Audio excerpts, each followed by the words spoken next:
We'll call this meeting to order at 6:03 PM.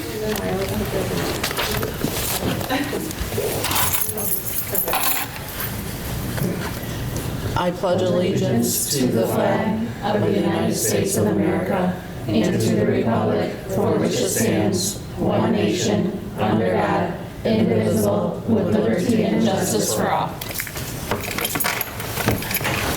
Sarah, if you could take roll call. Okay, I'll go around the table because I don't have it written down. Tim Wood. Present. Brad Crandall. Here. Stephen Herbstrith. Here. Sarah LeBreton. Dawn Fortin. Here. Jennifer Sheldon. Here. Sarah Jones. Here.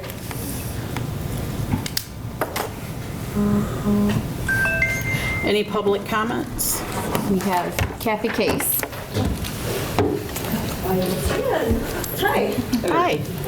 Just a couple comments. I did see the letter that was going around about, you were speaking tonight at your workshop about a potential May election for your operating renewal, I believe, renewal of operating millage. Is that the right wording? Just wondering why May, and if you would go to August. Those are my questions. May would be a standalone. We have nothing scheduled for May. Right now, we do have a February 27th presidential primary election. We will have an August election, which is the state general, or the state primary, and then in November will be the state general election. You will be billed for the whole kit and caboodle if you stand on your own, but if you go to August, you would only be charged for the programming since we already have an election. But I don't know how your cycle goes. I don't know when your operating millage runs out, when you have to renew it by, but it would just make more sense money-wise for you if you went on August, since we've already got one scheduled. So, Thank you for that thoughts if you'd like to information. share, but those are just my concerns. So that's all. Thank you. Thank you. Thank you. Okay, any more public comments? Okay, I would like to make a change to the agenda, moving 6.1 and 6.2 to the first item of business. I'll make a motion to move it to the first order of business. Second. All approved? Aye. Opposed? Nay? Okay, so we will go to 6.1, approval of educator bonus. Superintendent Lemmer is recommending the Board of Education approve equally distributing, I'm sorry, one-time money received from the state in January of 2024 state aid payment to all Pennfield educators in the second pay of February in the amount of $350 bonus. So just to kind of give everybody an idea of what these funds are, 27L in the governor's budget was one-time money to increase educator compensation. The definition of educator is somebody that comes in regular contact with students. So the interpretation that we were provided was that that would be for all of our employees with the exception of athletic coaches or temporary workers throughout the district. And so, you know, because it wasn't given to us in the form of the state aid payment, the per pupil foundation allowance, it's really risky to allocate that sort of money to legacy costs, things that are compounding and reoccurring, like putting on steps, lanes, those sorts of things. And because it's to increase educator compensation, by providing a bonus, we're not in a situation where we have to pay for all of the pension costs that are associated with it, and it doesn't get taxed as retirement income for the employee either. Okay, I would need a motion. Motion to approve bonuses. Second. All those in favor? Aye. Opposed? Just want to make a note, I was going to abstain from that just because my wife works for the school. That's appropriate. Should we do a roll call then? Mm-hmm. Sarah, can you do a roll call vote? Yep. Tim Wood. Yes. Brad Crandall abstain. Herbstreit. Yes. Fortin, Yes. Sheldon, Yes. Jones, yes. Motion passes.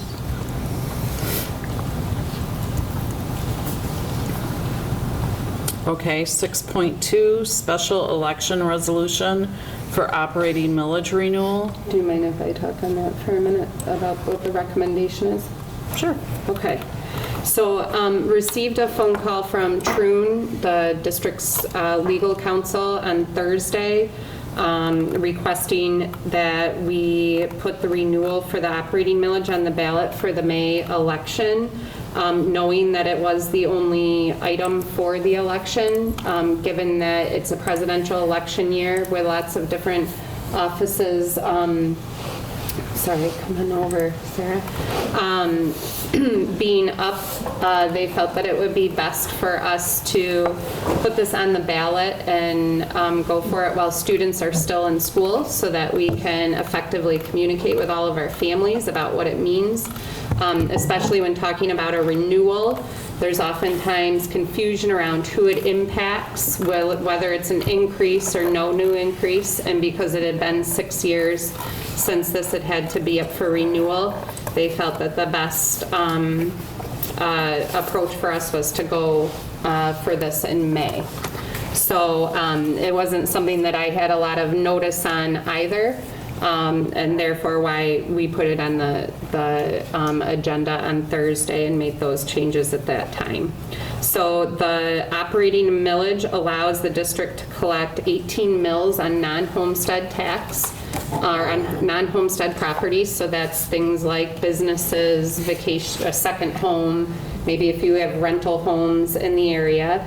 And so not those residents that have homesteaded property.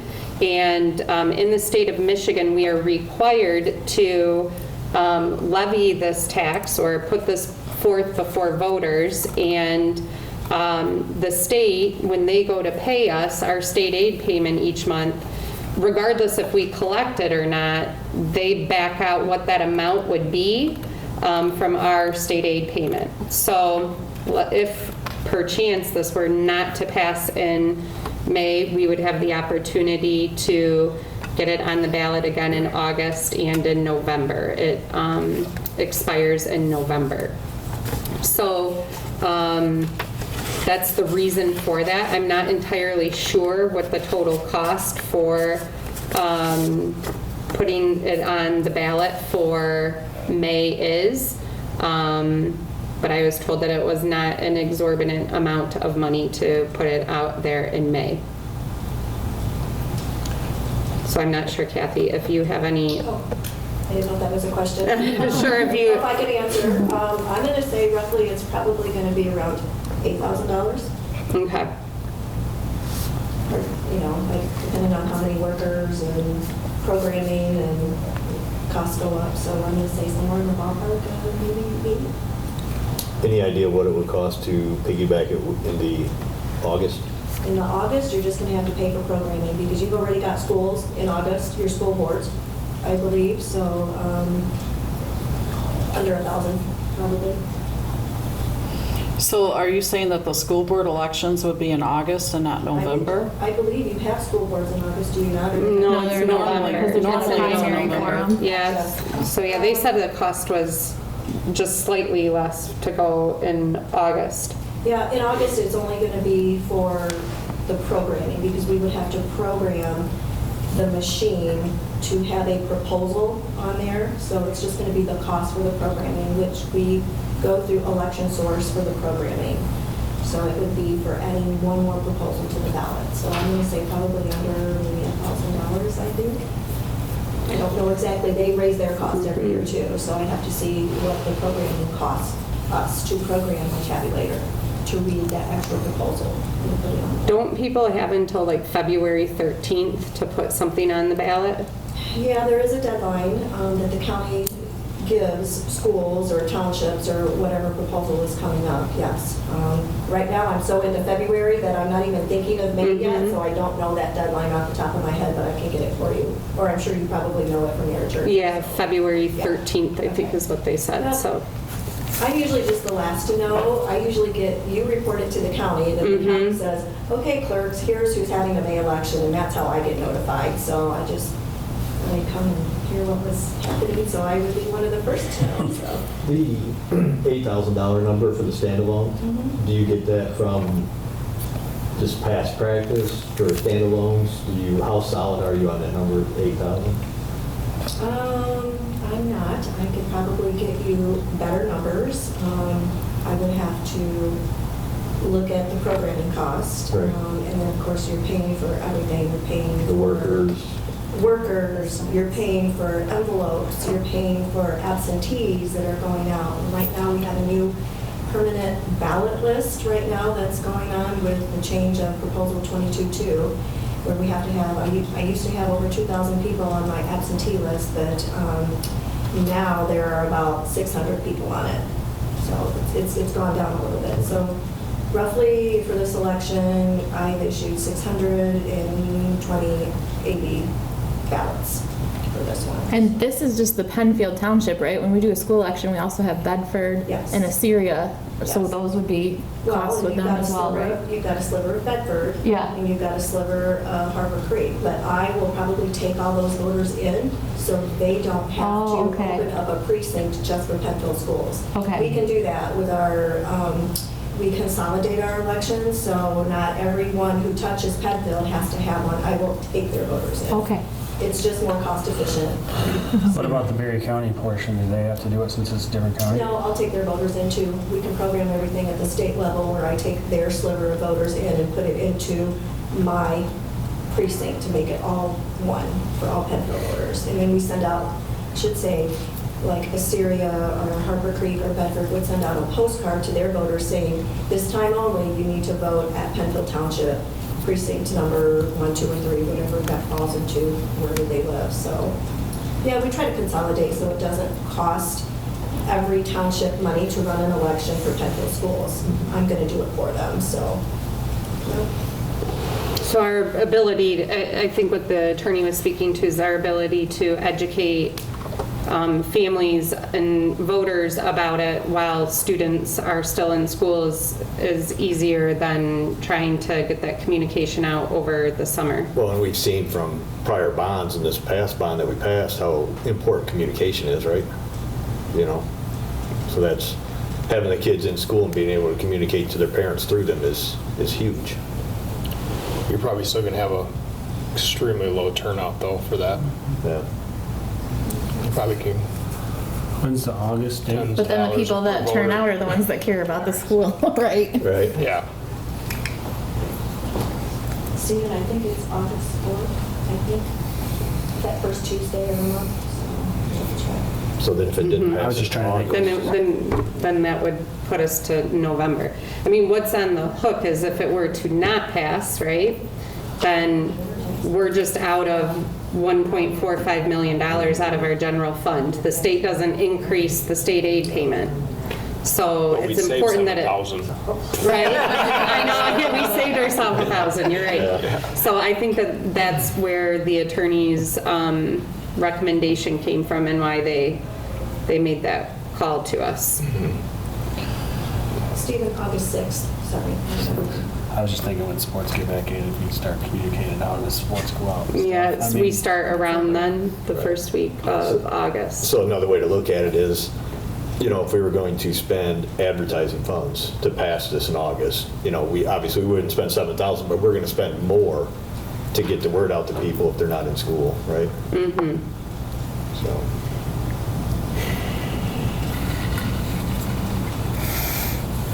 I have one more thing. I'm not sure if you guys all know about early voting, that we now have 9 days of early voting since the new law has passed. You are not subject to the 9 days of early voting. It will be a one-day vote, just like a normal election. That's only for state and federal elections. Local elections are run the same way as they used to be before 22 passed.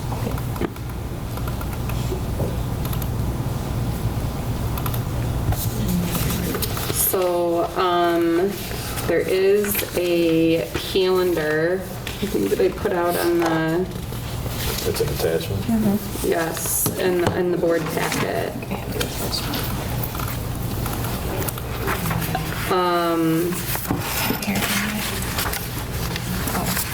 So yeah, it said on or before 4 p.m. on Tuesday, February 13th for the ballot wording and resolution to the election coordinator. On or before Saturday, March 23rd, absent voter ballots must be available to be sent to voters serving in the military or living overseas. Absent voters must be available by Thursday, March 28th. And then on or before Monday, April 8th, registration notice must be published by the election coordinator in a newspaper of general circulation in the school district, which ours is the Battle Creek Shopper. And then Monday, April 22nd is the last day for voters to register by mail. Good luck on your game. And then, thanks for coming, Cadence. Thank you. And then, yeah, May 5th is 8 hours. So the polls have to be open for 8 hours. Oh, it'll be, no. it'll May be- 7th, sorry. It will be from 7 a.m. to 8 To 8 p.m. I'm sorry, what does that say? The election clerk Yeah. offices must be open for at least 8 hours on the last Saturday Oh, yes. or Sunday before the election to issue and receive absent voter ballots. Well, it's normal, that's what we do. for Okay. election. Mhm.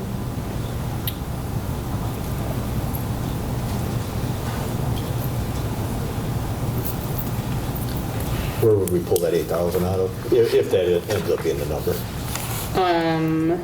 general? Well, we would include it in the budget amendment that we're presenting in February here. Based on, you know, what we find out from the attorney is in terms of the cost. Okay. And it may already be budgeted in an election line item or something that I'm Okay. unaware of. There's a number of things that we always have to do, you know, with the Headley rollback and all these different things, so it could be in there.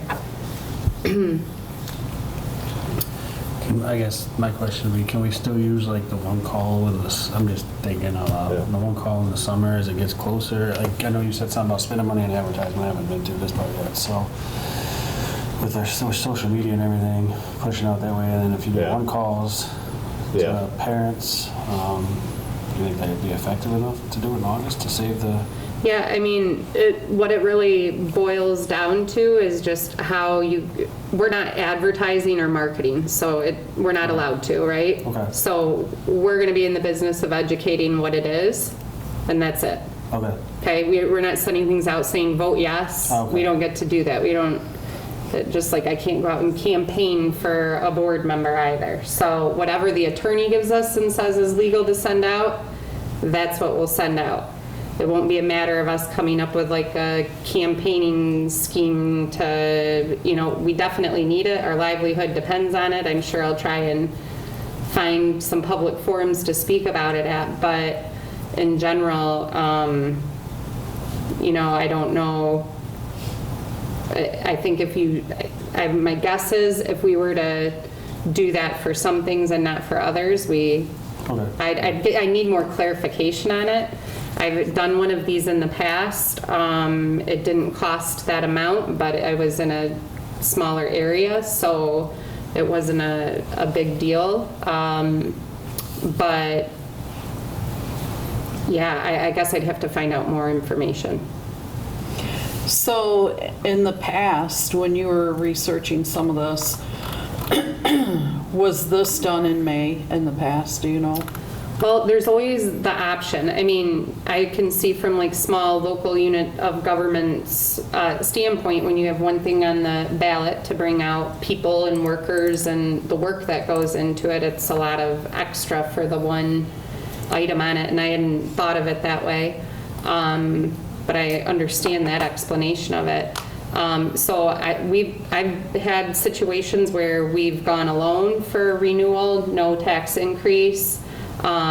Typically, whenever like other school districts were going for something, we were always talking about who's going for what, or if the ISD was going out for a millage, because you don't typically want to be competing for those sorts of things. So this is a renewal. The difference, though, is that we need, in our area, there's a difference between taxes that are paid that are non-homestead and taxes that are paid that are homestead. And 3 little letters cause a lot of confusion.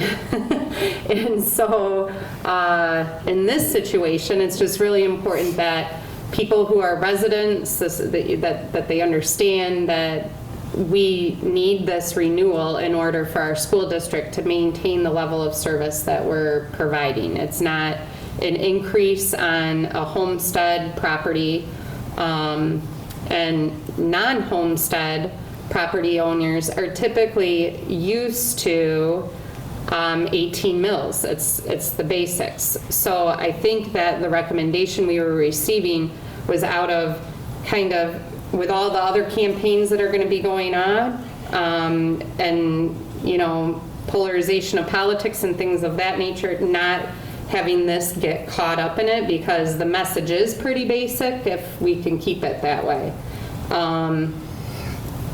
So I don't know if that answers it or not.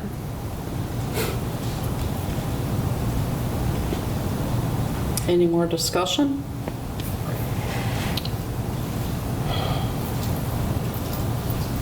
Do you think it's really a legitimate fear if we don't do it in May?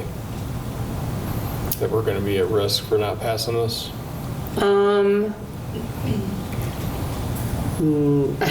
I have to go on the record? I hate to ask that. I don't That's what we're all know. thinking, Your right? guess is as Yeah, good I as just- mine. I mean, I would say that, you know, the board's legal counsel's job is to calculate risk versus, you know, benefit, and that's why the recommendation was made.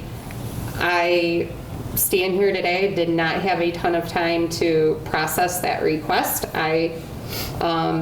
You know, typically when somebody, this is what they do, I said, okay, when Angina called me about it. If you want to wait until August, I think we can wait until August to do that. I don't think we want to land in a situation where this is on a November ballot. It will, and also like people already get like, what do they call it? Is it voter fatigue or ballot fatigue? Mm-hmm. So that's where I guess the pro to it just being even though it's only 1,000 people that come out and it's a really long day for everybody, if we can get it out of the way so that we're not putting school funding on the line.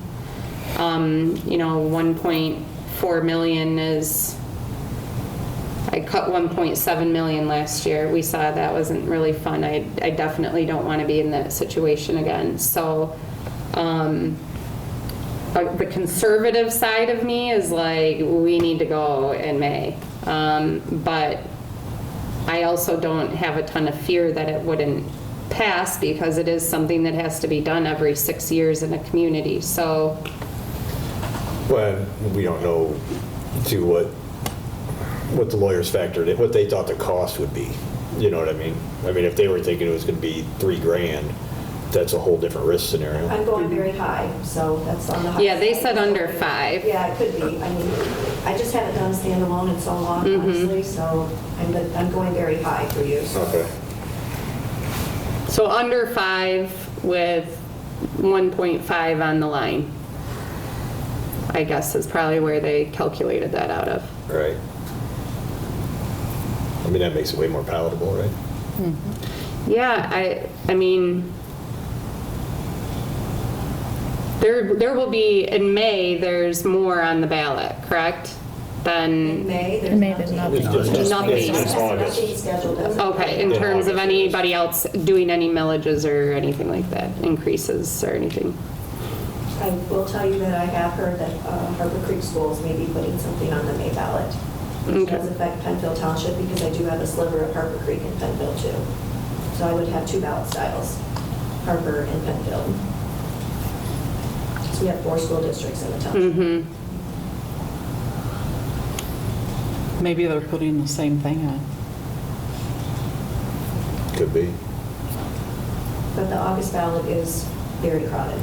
There's a lot of. That's why they're. That's why I that's- just, yeah, I that's feel why really they're torn now. I recommending came in like, oh yeah, but We're then, talking state all the way down to local, because we also have township on Township local, and then we're going to have Calhoun County, that's local, and then you're going to have everything all the way up to state. So it's a big ballot.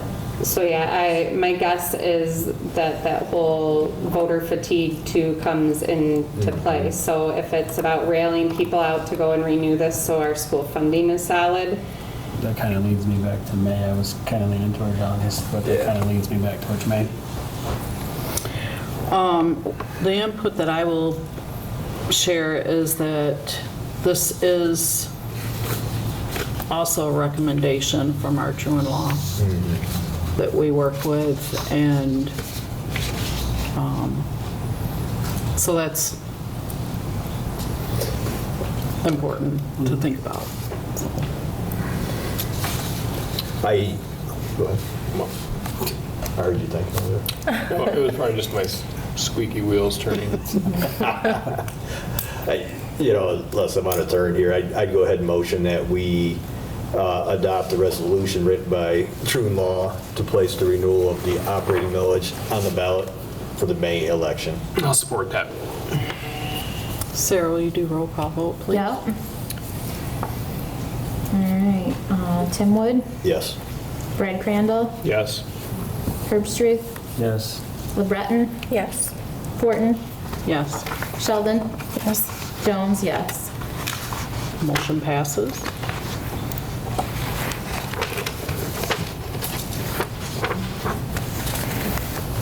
Okay. Thanks for letting me know. yes, I'll be in. coming tonight, yeah. Questions, feel free to call my office and I will try to get you a number, That would be awesome if you could get us that number. maybe after the February election. Well, yeah, Yeah. when I talked to Jill at the county and I was like, okay, I'll let you be for a little bit. Yeah, we're kind of knee deep in February right now, so. Sorry for doing that to you. If you need a worker for August, I'll be there for you. Thanks for coming out and giving your input too. All right, guys. I appreciate that. Good night. See ya. Okay, we're gonna go back to presentation and discussions. 5.1, board self-assessment. Yes, I'm just gonna get these over to Sarah really quick so that That's she fine. can sign these so that I.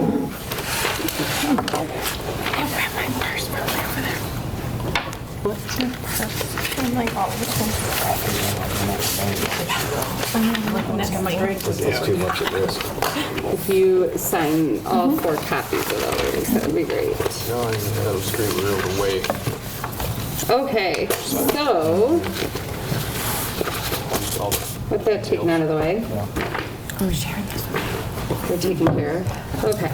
So the board self-assessment, one of the things that I've learned a lot about over the years, and I think Dawn has learned a lot about as well, is this tool that the Michigan Association of School Boards offers for all school boards to conduct a self-assessment.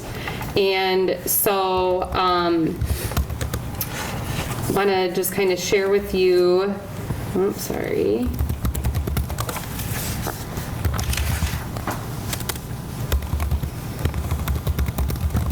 There we go. I had it bookmarked, but there we go. Okay, so on the MASB website, which is www.masb.org, across the top bar, there is a link that says Tools and Templates. And then in there is a link that says Assessments and Evaluations. And in the weekly update, I'll send you the direct link to this. And so within there is Measure Your Board's Performance with the MASB Board Self-Assessment Survey Tool. And if you click on that link, now you're 5 deep, it talks about how to do it. You can click on this link that says Start Your Survey. But basically, what I've learned about it is that there's about 70 questions. It takes about 20 to 25 minutes. So you go in and put your information in. It's completely anonymous. MASB then will compile the board's results all together in the form of a report that measures 7 different categories: leadership, academic performance and accountability, board responsibilities, board effectiveness, data-driven decision-making, board and superintendent relations, and then community engagement and advocacy. So it doesn't get, compiled based on what Tim said or what Sarah said. It comes in a report with it all aggregated together. There's no charge to doing the self-assessment, so we can just get the results, or we can have a MASB facilitated workshop that is customized to our board survey results, and that is part of that approved, sorry, my glasses keep fogging up. That's part of the approved,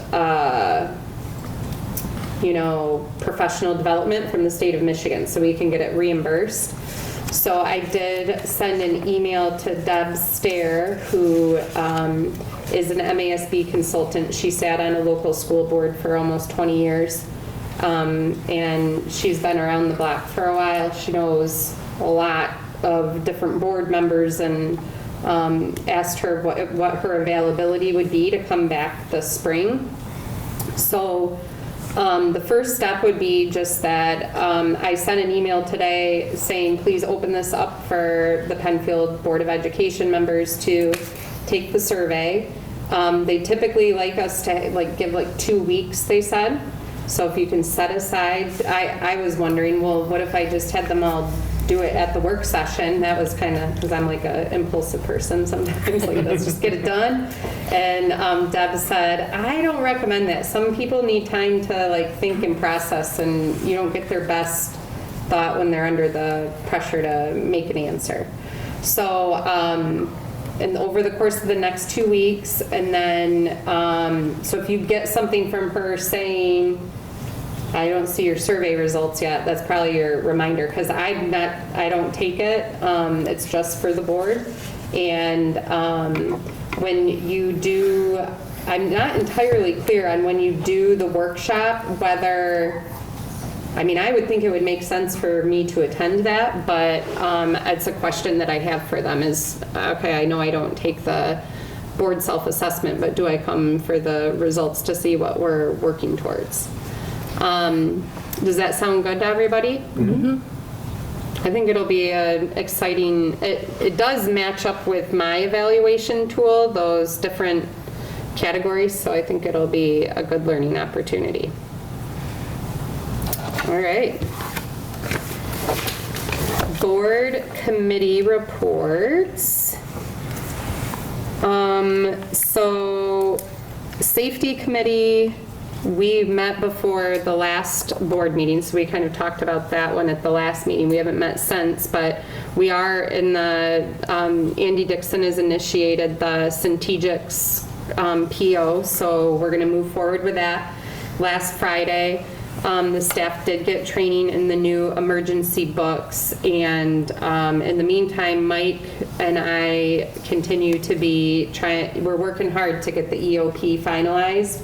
It's a lot of work.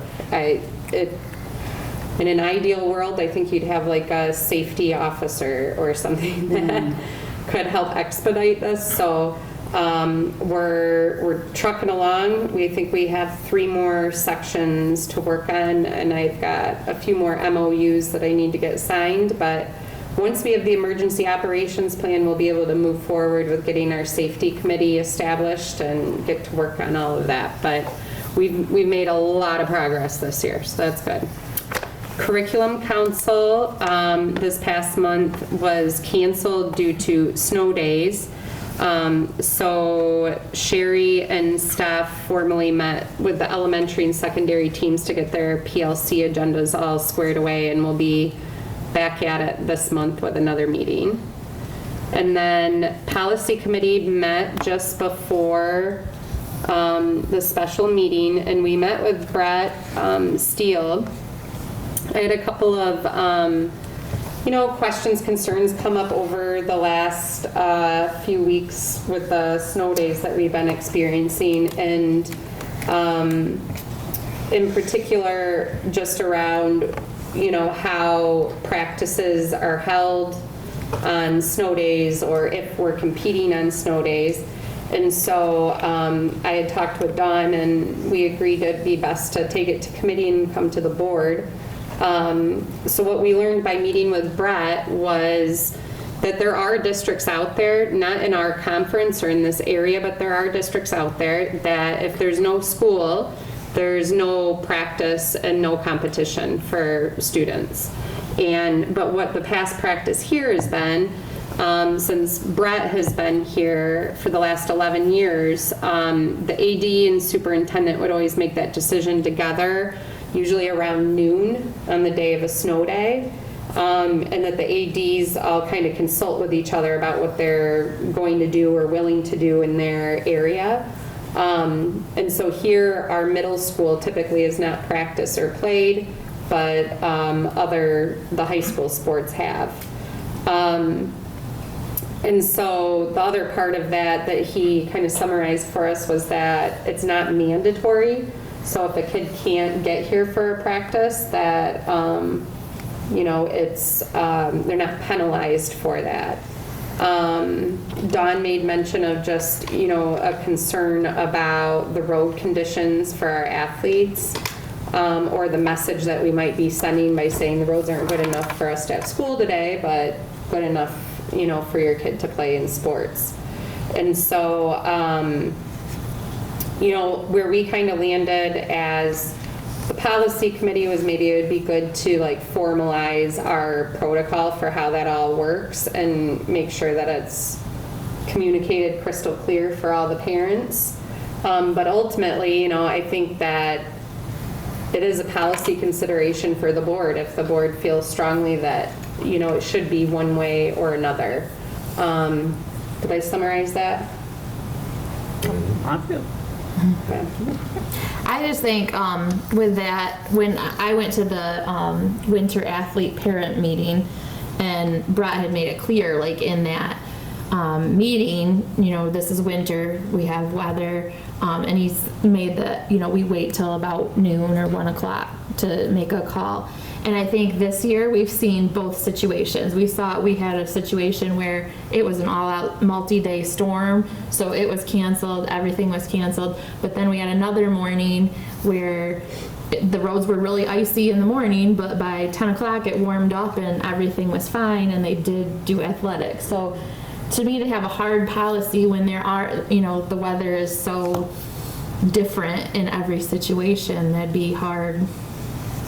Because, those conference games are hard to get makeup schedules when we're doing, multiple schools and stuff like that. I agree with you totally. I think the varsity sports are obviously take precedence over the younger kids and practices too. Well, we're gonna leave it that no matter what, there's no school, no middle school.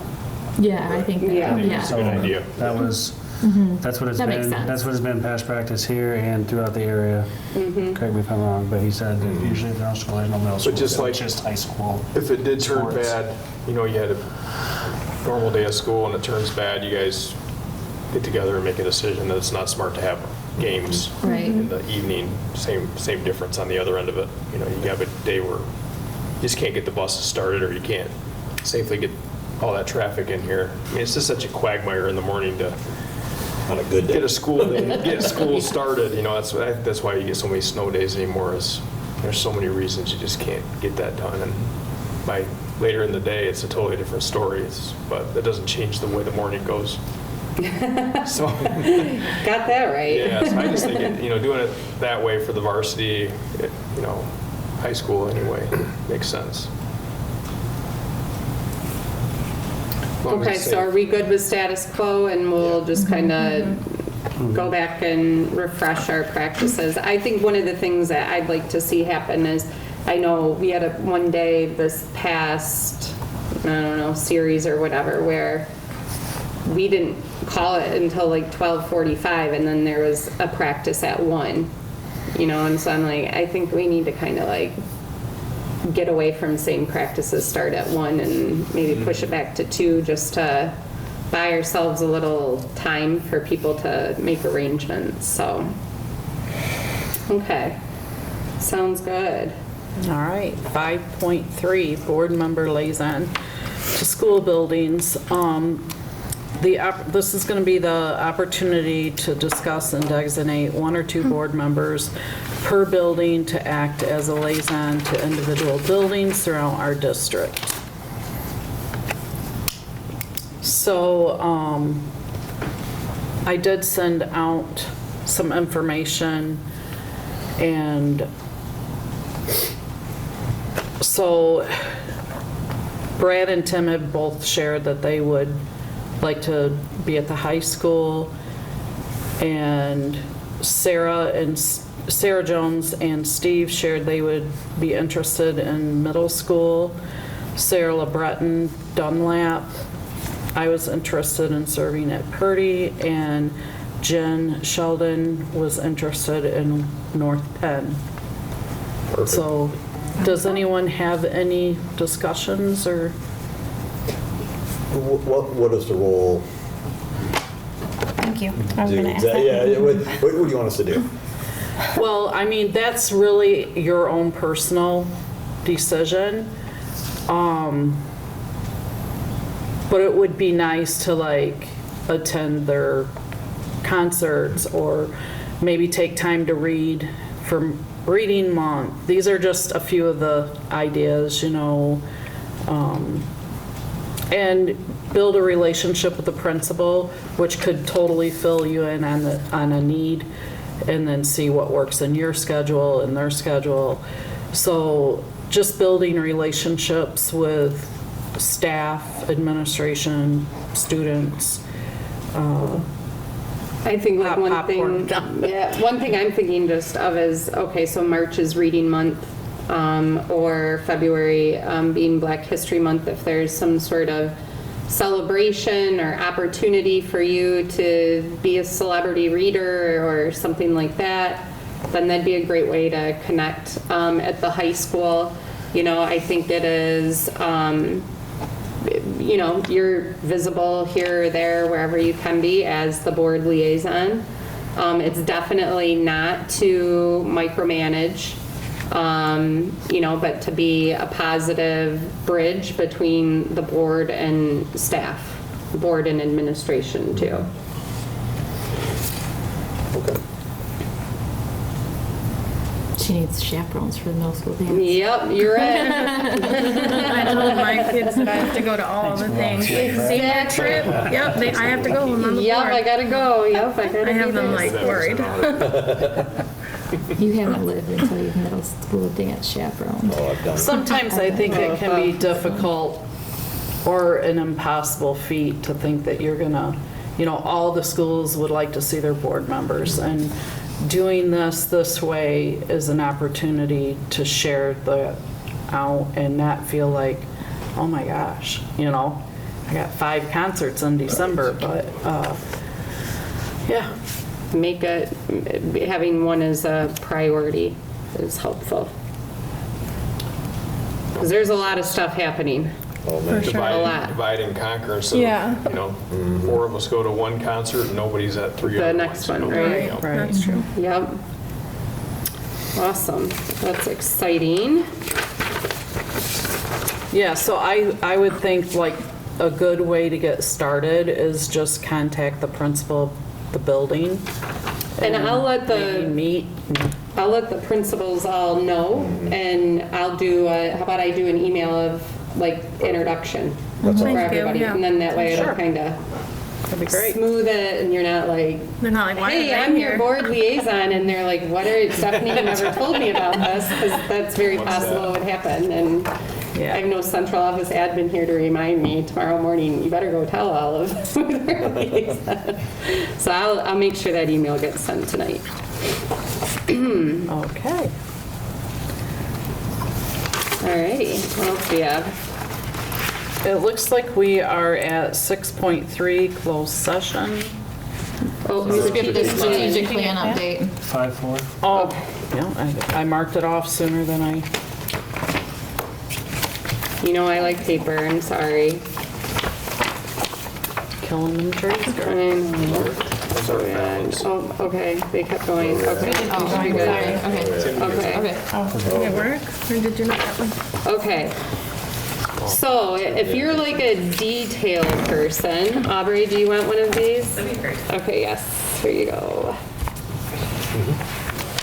If you're a detail person, I have these for every month, October, November, December, January. But this is the progress monitoring tool that we're using as the district continuous improvement team.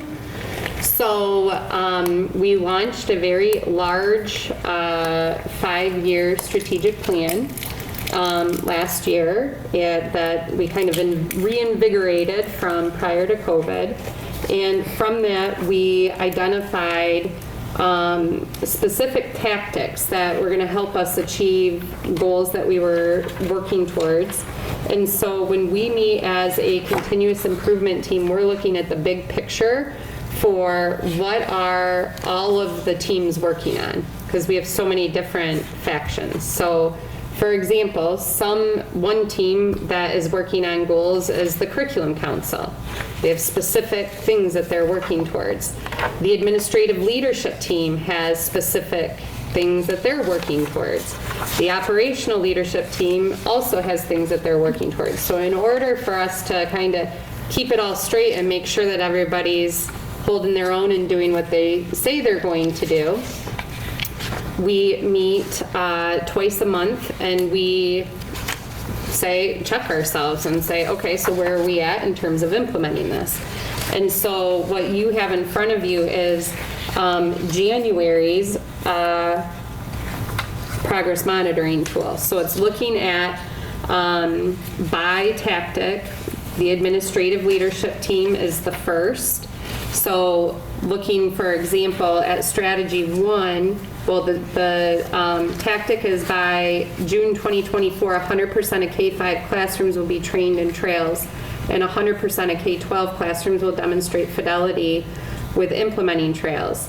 So you can see that that strategy 1, the ALT, will schedule training for K-5 instructional staff in trails, and will communicate these expectations. It's been on hold. And the reason why we put that on hold was because of the need to focus on getting literacy instruction in place. But if you look below at strategy 2, the teachers will implement trails with fidelity in 6 through 12. You can see that we've put quite a bit of work in there, that we are and some of it's ongoing, some of it's completed, and then there's some pieces to that we haven't started yet. So if that kind of gives you an idea of how our thought process has been working through this. So some big celebrations are that we are all utilizing the same system for how we collect data around behavior and enter that. So when we're looking at what are the number of behavior referrals by location or by behavior, we're talking apples to apples. It's not different based on the building. So that's a huge accomplishment. And so we're moving forward with really making sure that the procedures are in place and we're building capacity around that. Looking at, on the second page, T2.4D, you can see that we've put a lot of work into ensuring that our classrooms are submitting lesson plans for what they're teaching, that we're putting systems in place for making sure that the curriculum is being taught and that walkthrough data is being shared and reflected upon, and that we're really making sure that that foundation is in place for our students before moving forward with adding a bunch of other layers on. And we've been working closely with our teachers union to make sure that all of that is getting in place as well.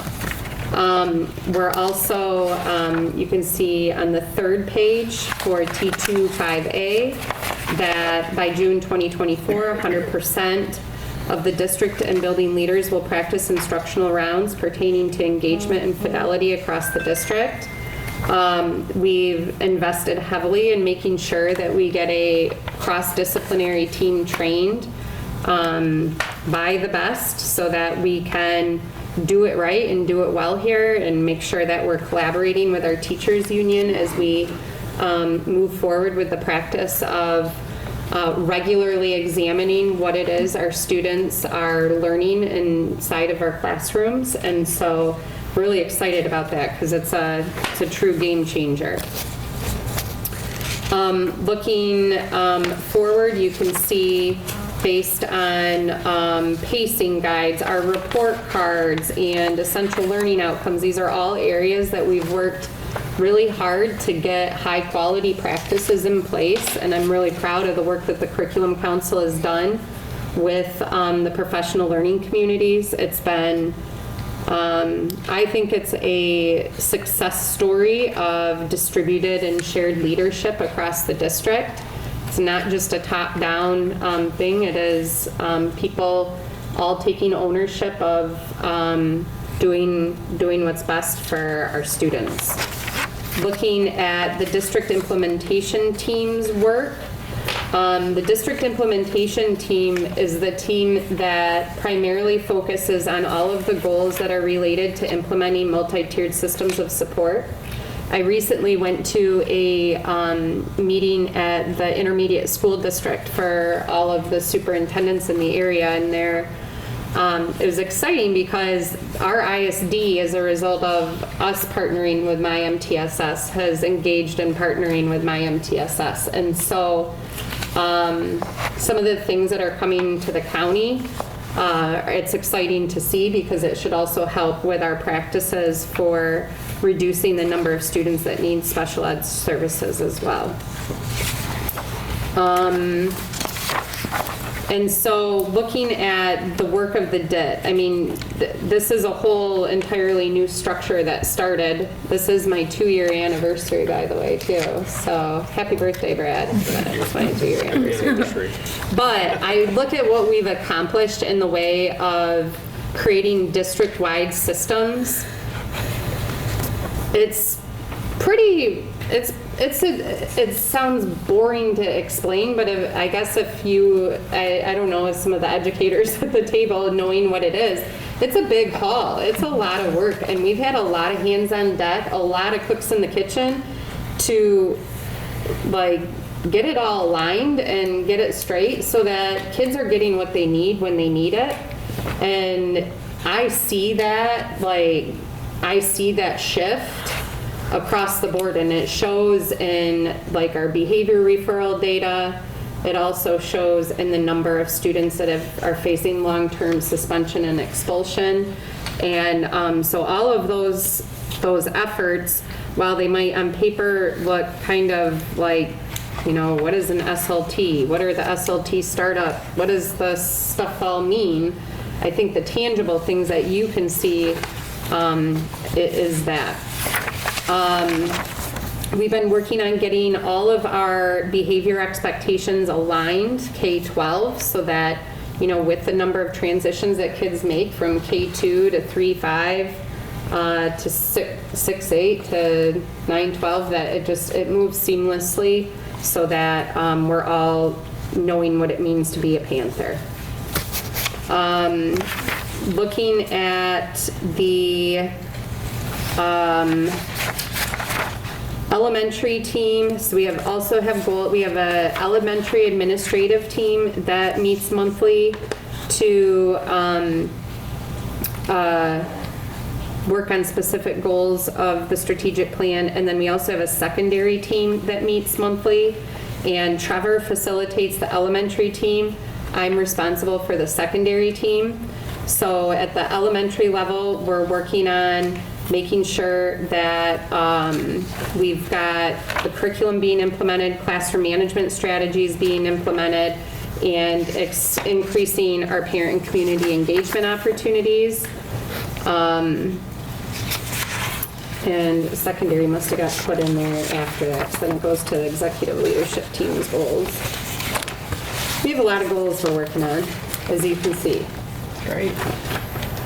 And so the one area that, you know, I think you're going to see a lot of growth in, because as you have an opportunity to read through this, You know, I want you to feel welcome to ask questions of me, because I feel like the one thing that I lack in highlighting for you are all of the amazing things that we're doing. And I just went to the midwinter conference for superintendents and central office administrators, and I took April.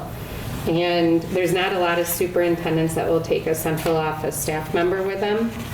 And so there were people, what led you to bring, you know, April? And because I want to elevate her leadership, because she's amazing and I want her to, you know, see what this is all about, you know. And as her and I would go to sessions and then come back and talk, she's like, we are doing all of this. This is so cool. And how do we get that out there?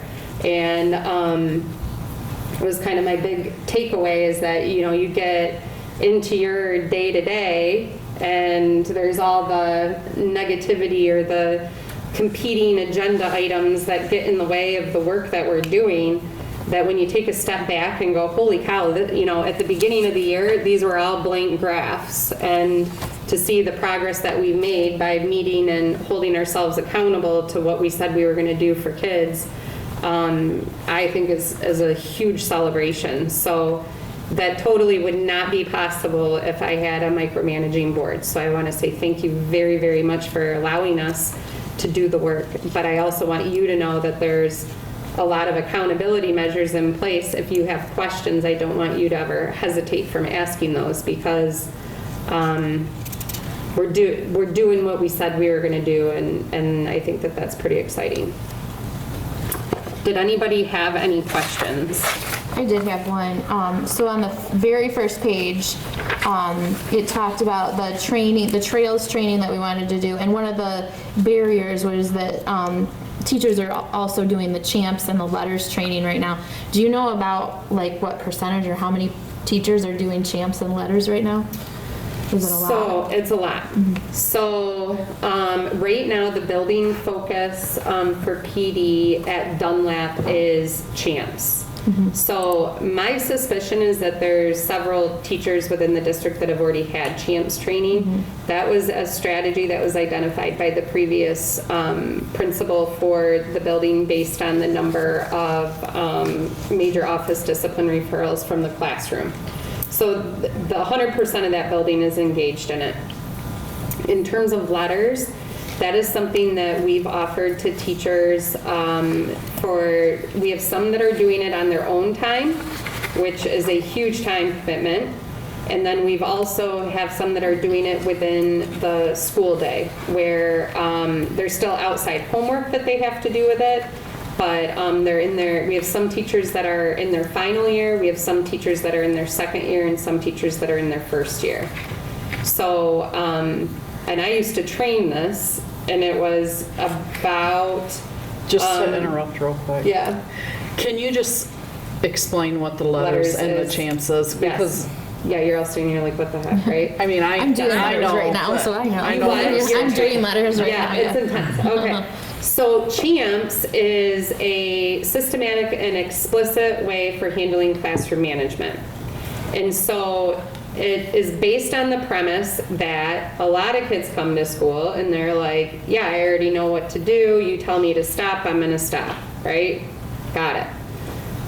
But in reality, the majority of kids come to school and are not mind readers, right? They don't know what Mr. Crandall wants them to do. So the professional development is all about teaching you to really break down your practice of here is what the conversation should be like. Here's how you can get help. This is the activity. Here's the movement. And the P is what participation looks like.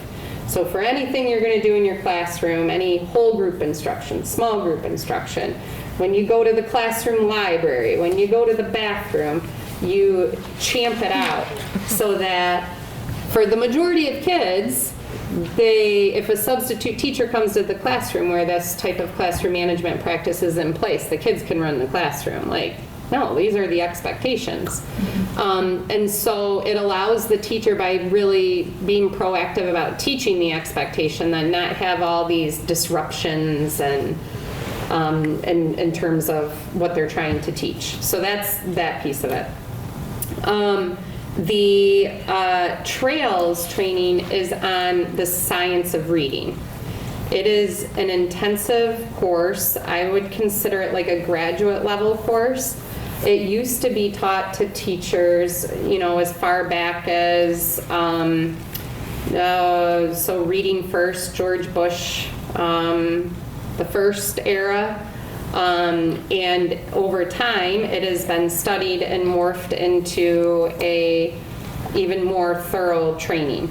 And so I used to train the science of reading to teachers, and it was in the form of 9 books, so 9 days times 8 out, 72 hours. This was back when you could get lots of subs, and we did it all in 1 year.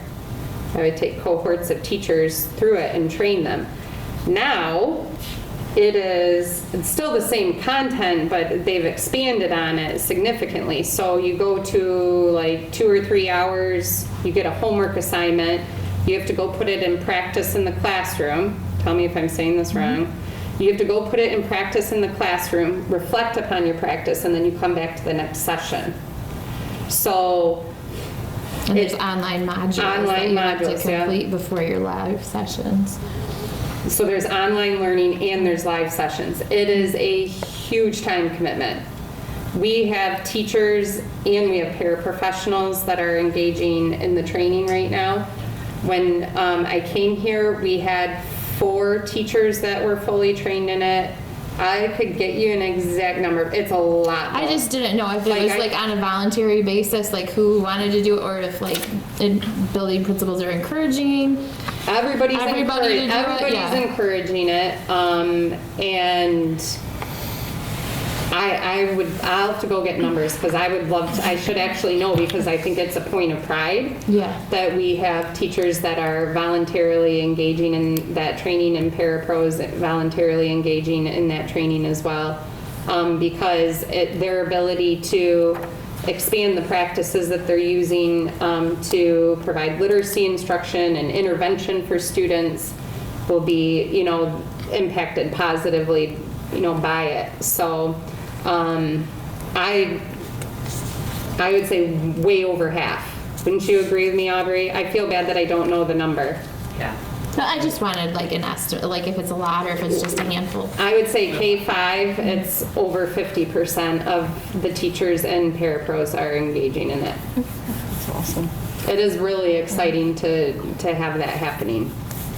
And then just a little snip as to what the letter says.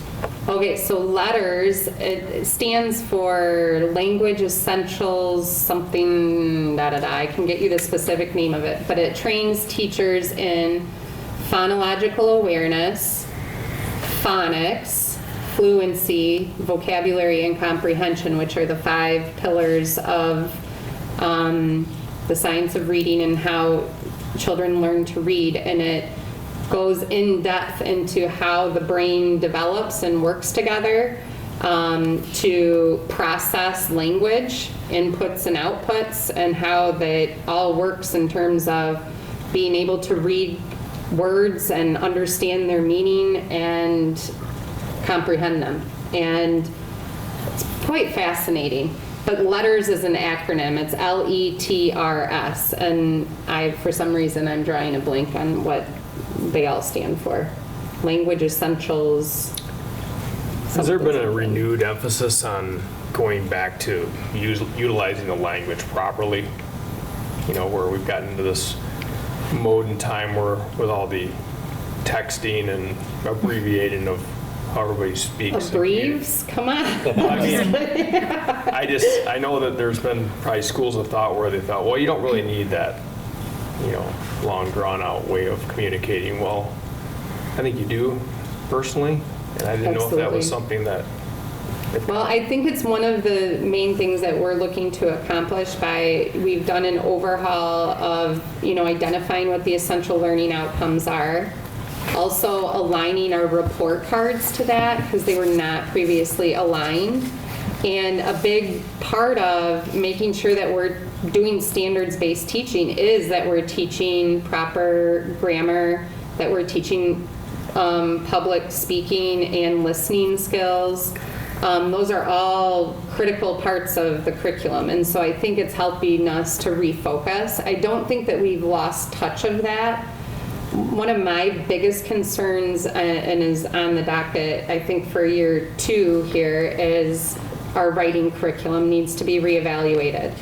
And part of that connection between reading, writing, it's a process that all has to work together. And so when one gets neglected, they can't all work, right?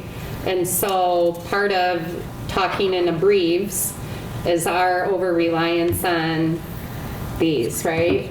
And social media and how all of those things come into play. And so one of the things that I've been pushing really hard on at the secondary level is what are we doing to ensure that students are prepared for evidence-based reading and writing practices. Like, that shouldn't be a one-time testing situation. Everything leading up to a student sitting down to do that as a, 7th, 8th grader should have been, that's the culminating thing. They've had tons of opportunities to have public speaking, within even like their grade levels or with the community involvement there. A lot of that comes from exposures with different contexts than maybe just your social cueing system, which is your cell phone, social media, and potentially like whoever you hang out with, right? So outside of school, who you socialize with. So those things are all coming, but they definitely need to be a focus for all of us because it's part of just creating more opportunities for our students. If they can be well-read, well-spoken, and if you don't, I think you just good end up with writers. that furthering divide in society of people that are truly educated properly and those that are not, and then you end up with just a gap in the kind of success they're going to have down the road because there's going to be people still that are getting the skills that they need, and then you got all these people left behind that stuff wasn't deemed important, and can't catch up very easily on that. Right. Yeah, that's so true. So, any other questions? There's a lot in here, so as you think about more, please feel free to email, call. More than happy to chat. Okay. I appreciate all the hard work that everyone in district has done to improve all of those areas. Same here. Okay, Superintendent Lemmer is requesting that the Board of Education enter into closed session under Meetings Act as permitted to discuss the superintendent's mid-year review for her evaluation.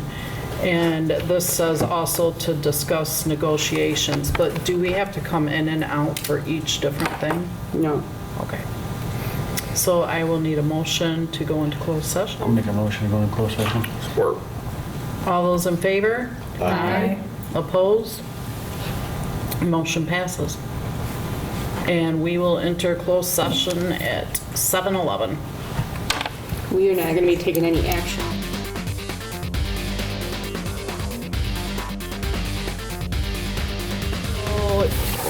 It was moved by Brad, second by Steve.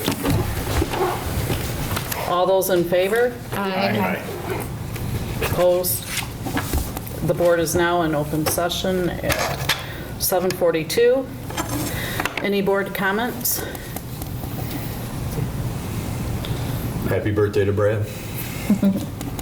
And happy anniversary to Stephanie. Thank you. Ms. Lerner. And thank you for everybody for the card and to Stephanie for the desserts. That was very From thoughtful. everybody. Oh, The from desserts are everybody. great. Yes, I love that bakery. Very thoughtful. Adjournment, 7:42.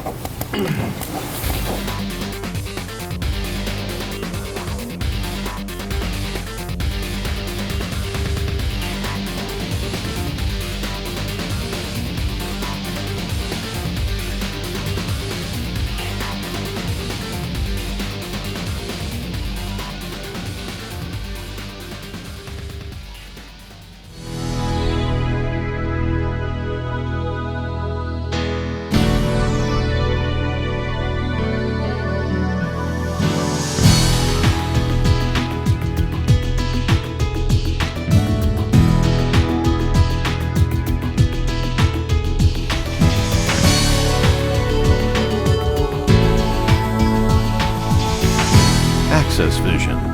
Your voice,